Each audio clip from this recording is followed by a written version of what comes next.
नमस्कार, मी श्रुतिका गावंडे. आपण पाहत आहात विदर्भ न्यूज 365 महिला विशेष या कार्यक्रमामध्ये तुमचं स्वागत आहे.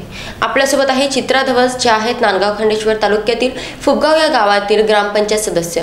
गेल्या अनेक काळापासून तुम्ही कार्यरत आहात ग्रामपंचायत सदस्य म्हणून. तुमचं खूप खूप स्वागत आहे महिला विशेष या कार्यक्रमामध्ये. गेल्या 5 वर्षापासून तुम्ही ग्रामपंचायत सदस्य म्हणून काम करत आहात. मात्र जेव्हा निवडणुकीचा काळ होता तेव्हा एकंदरीत काय सिच्युएशन होती? तेव्हा मग घरचे म्हणे उभी राहा म्हणे.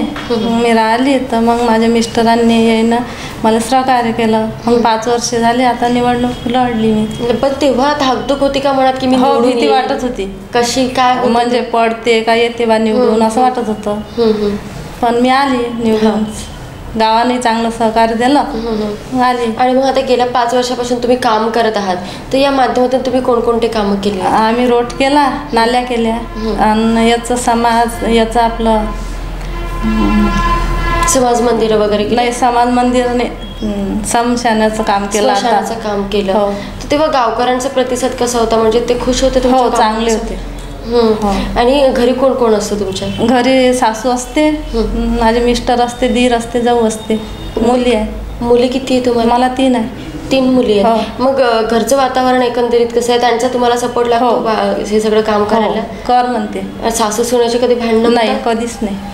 व्हायला पाहिजे सासू सुने. नाही, आमचं भांडणं कधीच नाही होत. कधीच होत नाही. आणि 3 मुली आहेत, तर कधी समाजातून तुम्हाला असं सांगितलं की नाही मुलगा असणं गरजेचं आहे? तसं नाही, मुलीच पाहिजे म्हणते, मुलीच चांगल्या आहे म्हणते असं म्हणतात. आपण पाहायला गेलं तर तसं मुलाला अंशाचा दिवा म्हणतात, तर तसं तुमच्याकडे नाही? आमच्या घरी काहीच की नवरा रागवला किंवा सासूची अपेक्षा कधीच नाही, असं कधीच झालं नाही. मग आता मुली काय शिकतात? त्यांची मुली, माझी मुलगी सारिका मोठी ते भातकुलीला जॉब करत आहे. आणि अजून बाकी? आणि हे 2 नंबरची आता तिचं ट्रेनिंग झालं, आता ते जॉबवर लागते 5 तारखेपासून. लहान BSc करत आहे. अच्छा. ज्या 2 मोठ्या मुली आहेत त्या दोघी जणी जॉबवर लागल्या. तर तुम्हाला काही अडचण नाही की त्या जॉब करतात? नाही, त्यांनी त्यांच्या पायावर उभं राहावं असं वाटतं. असं वाटते. आणखी काय मुलींना तुम्ही सांगत असता? ते मोठी मुलगी आहे, ते समजा आता जॉब करते ना, तर मग तिचा कसं जॉब लागल्याशिवाय हेच नव्हतं, म्हणजे लग्न नाही करायचं बा असं तिने ठरवलं होतं. तर आता 1 वर्ष झालं जॉब करत आहे. मग आता लग्नाचा काय विचार सुरू आहे? लग्नाचे विचार चालू आहे ना, आता पाहणी चालू आहे. मग लग्न करताना माझ्या मुलीसाठी असा मुलगा असला पाहिजे असं काय डोक्यात आहे की तो मुलगा सर्व्हिसवाला असला पाहिजे असं आहे? अजून सर्व्हिस धंदा असला चालते, पण चांगला पाहिजे. आणि जे आता एक प्रकरण होत आहे की मुलींवर ऍसिड फेकलं जातं, रॉकेल टाकलं जातं, त्यांचा बलात्कार होता, तर तुम्हाला तुमच्या मुलींविषयी कधी काळजी वाटली? नाही, कधीच नाही वाटत. का बरं? म्हणजे आमच्या मुली आहेच तशा, काळजी करायचं कारणच नाही. म्हणजे नेमकं असं काय आहे की त्यांच्याकडे पाहून बाकी मुलींनी शिकण्यासारखं? म्हणजे असं धीट आहे, त्या कोणाला भीत नाही.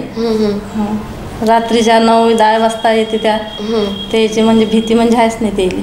तर भीतीचं काही कारण तुम्हालाही वाटत नाही? आम्हाला नाही वाटत. तुमचं माहेरचं घर कसं होतं? माहेरची मंडळी कोण कोण होती? आई वडील होते, 2 भाऊ होते. कसे होते ते सगळे? ते साधे होते, ते असे राजकारणात ह्याच्यात नव्हतेच. इथं आल्यावर मग हे घर राजकारणाचंच होतं. हे घर राजकारणाचं होतं. तेव्हा तुमच्या मनाची तयारी होती की मी राजकारणात येऊ शकते? हो होते. तुम्हाला असं वाटत होतं की मी राजकारणात येऊन काम करू शकतो? हो. मग तुमची जी माहेरची आई वगैरे होती त्या कशा होत्या? त्यांचा कसा स्वभाव होता? त्याचा चांगला होता, नव्हता, साधाच होता. असा एखादा प्रसंग जो तुम्हाला आठवतो तुमच्या आईसोबतचा? काहीच नाही. ते म्हणे लागन ताई अशा याच्यात राहू नको म्हणे, त्यानं कसं असं पाहिलं नव्हतं ना कधी राजकारण. कसं घरचे म्हणे काही नाही होत म्हणे. म्हणजे आईचा कुठेतरी थोडासा नकार भीती वाटत होती तिला. पण याच्या मागचं काय कारण असेल? त्यानं पाहिलं नव्हतं ना राजकारण. आणि वडील वगैरे मग त्यांना पण असंच वाटायचं? नाही, त्याला नाही वाटे, ते राहा म्हणे. मग तुमचे जे बहीण भाऊ होते त्यांच्याशी कधी भांडणं वगैरे? नाही, कधीच नाही. लहानपणी? नाही. लहानपणापासून तुम्ही अभ्यासात कशा होत्या? म्हणजे खोडकर होत्या, मस्ती जास्त करायच्या, खेळात जास्त मन रमायचं? खेळ जास्त. तुमचं बालपण कसं गेलं? आई वगैरे कशी होती? आई चांगली होती, घर काम करायची, ते आम्हाला शिकवलं तिनं. बाबा शेतीचे काम करायचे, 2 भाऊ होते, 1 मी होती. मग आमचं शिक्षण झालं, मग माझं लग्न केलं, इकडं आली. 2 भाऊ होते, तुम्ही होत्या. मग असं कधी भेदभाव झाला की भावाला अशी वागणूक, तुम्हाला वेगळी वागणूक? नाही. सारखीच होती. असं नाही का बा ते पोरं आहेत तर मग ते जास्त पोरगी आहेत, माझं जास्त ते लाड करे. भांडणं वगैरे व्हायची घरात तुमच्या तिघांची? कधी कधी छोट्या छोट्या गोष्टीसाठी. मग तेव्हा आई कसं समजावून सांगायची, मारायची? आई मारायची नाही, भावावर रागवायची, मला नाही मारायची. तुमचा लाड होता. तुमचं चुकलं तरी मारायची नाही. मग तुम्ही आता ह्या सगळ्या गोष्टी तुमच्या मुलींशी वागताना कसं हे करतात? माझ्या तुमच्या आई तर नाही, तुम्ही ज्या आता आई आहात यात कसा फरक वाटतो तुम्हाला? मी म्हणजे माझ्या आईचेच गुण घ्यायचे हे करत आहे. म्हणजे मी माझ्या मुलीला भांडणं गिणणं करू नाही देत. ठीक आहे, पण कधी कधी होतेच मग तिच्या बाबाला लाड करते द्यायचा. बाबांकडे म्हणजे मुली बाबांकडे जास्त हे होतात की तुमच्याकडे? नाही, बाबाकडेच होते जास्त. अच्छा. आणि मुलींच्या ज्या गरजा वगैरे असतात ते कोण जास्त पूर्ण करतं? मीच करतो. कशा पद्धतीच्या असतात गरजा वगैरे? गरजा म्हणजे त्याला कधी शिक्षणाचं हे असलं, काही कोणचं काही असलं तर मग मीच, तिच्या बाबाला कोणचं काम असलं तर मग मलाच जायचं करायचं त्याला. कधी ते त्यांची काय स्वप्न आहेत मुलींची, त्यांना काय करायचंय? मुलीला जॉबच करायचा होता मोठ्या, तर तिला आता जॉब लागला. तिने यवतमाळला BSc ॲग्री केलाय, वादाफळेमध्ये केलाय तिनं. हिनं दारव्याला केलाय माणिकराव ठाकरेच्या याच्या. तर हिची जॉब करायची इच्छा होती, तर आता हिचं वर्ध्याला ट्रेनिंग झालं त्या दिवशी 2-3 दिवस. तुमचं काम पाहून असं कोणाला वाटत नाही की मी पण आईसारखी राजकारणात गेली पाहिजे वगैरे? वाटते ना. मधली मुलगी आहे ना, तिला म्हणे त्या दिवशीच म्हणे ग्रामपंचायतले उभं राहायचं आहे म्हणे. मग याच्यावर तुमच्या काय प्रतिक्रिया होत्या? आमच्या आहे म्हणजे राहिलीच चालते, आमचं काही नाही. बाकी वडील वगैरे काय विचार करतात याबद्दल? वडीलही म्हणते राजकारणातलंच घर आहे ना. तिचे काका 2 वेळा झाले आहे सदस्य ग्रामपंचायतचे. ते राहते उभे. कोणाचा असं नकार नसतो? नाही, नकार नसतेच, कोणाचाच नसते. म्हणते. आणि मुलींना तुमच्या हातचा कोणता पदार्थ जास्त आवडतो? काय खायला आवडतं? माझ्या हातचा इडली वगैरे. माध्यमातून कोणकोणती कामे तुमच्या गावात झाली? आमच्या गावात रोड झाले, नाल्या झाल्या, मशानभूमीचं कंपाऊंड चालू आहे आता, आणखी रोड चालू आहे. गावात तसं पाहिलं तर महिलांना खूप जास्त त्रास असतो की दारूचा. दारूबंदीसाठी काही प्रयत्न झाले? हो, झाले. दारूबंदी म्हणजे सध्या अशी बंदच आहे आमच्या गावातली, एवढी काही चालू नाही आहे.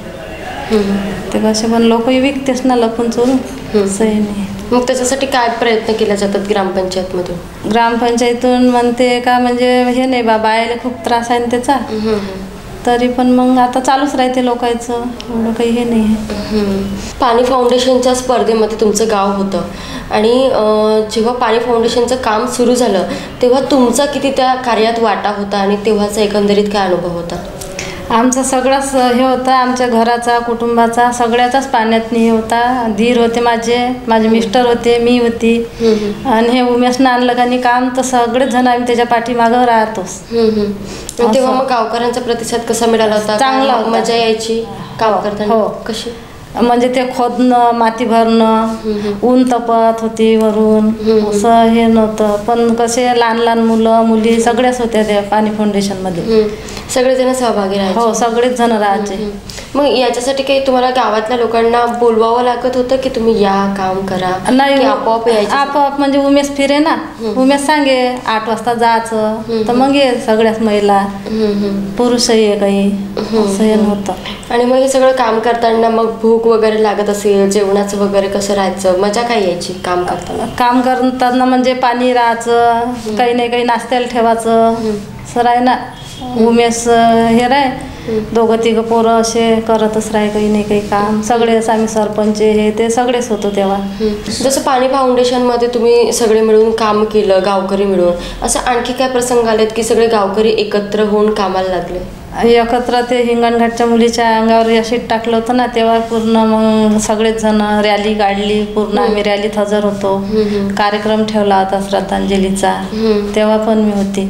आणि जेव्हा असं हिंगणघाट सारख्या जेव्हा घटना घडतात किंवा तुम्हाला माहीत पडतं की या महिलेवर असा अन्याय झाला, अत्याचार झाला, तेव्हा तुम्हाला काय वाटतं? आम्हाला वाटते का असं झालं नाही पाहिजे बा, कोण्या स्त्रीसोबत नाही झालं पाहिजे, मुलीसोबत नाही, हेच नाही.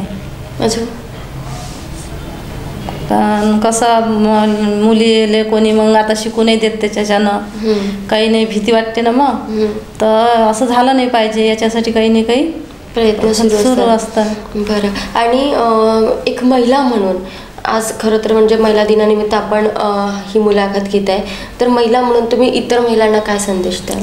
म्हणजे असं बाहेर निघालं पाहिजे, कुठं आलं पाहिजे, कोणताही कार्यक्रम असला तर असं घरातल्या घरात नाही राहिलं पाहिजे. आधी होतं घरात चूल आणि मूल, पण आता नाही आहे. आता कसे बाहेर काम केले पाहिजे, असं भिलं नाही पाहिजे एवढं. असं का महिलांना हे स्वतःचे कामं स्वतःच केले पाहिजे, असं भिलं नाही पाहिजे. आणि कसं आता हे तर चालूच राहणार आहे, पण याच्या समोर गेलं पाहिजे ना आपण. घरातल्या घरात थोडं चालणार आहे. तर या होत्या आपल्यासोबत चित्रा धवस, ज्यांनी अगदी खूप छोट्याशा गावामधून राजकारणाची सुरुवात केली. ग्रामपंचायतला उभ्या राहिल्या, त्यांनी ग्रामपंचायत सदस्य म्हणून गेल्या 5 वर्षापासून काम सांभाळत आहेत. तुम्ही आलात, आम्हाला वेळ दिली आणि प्रेक्षकांशी चर्चा केली, त्यासाठी खूप खूप धन्यवाद.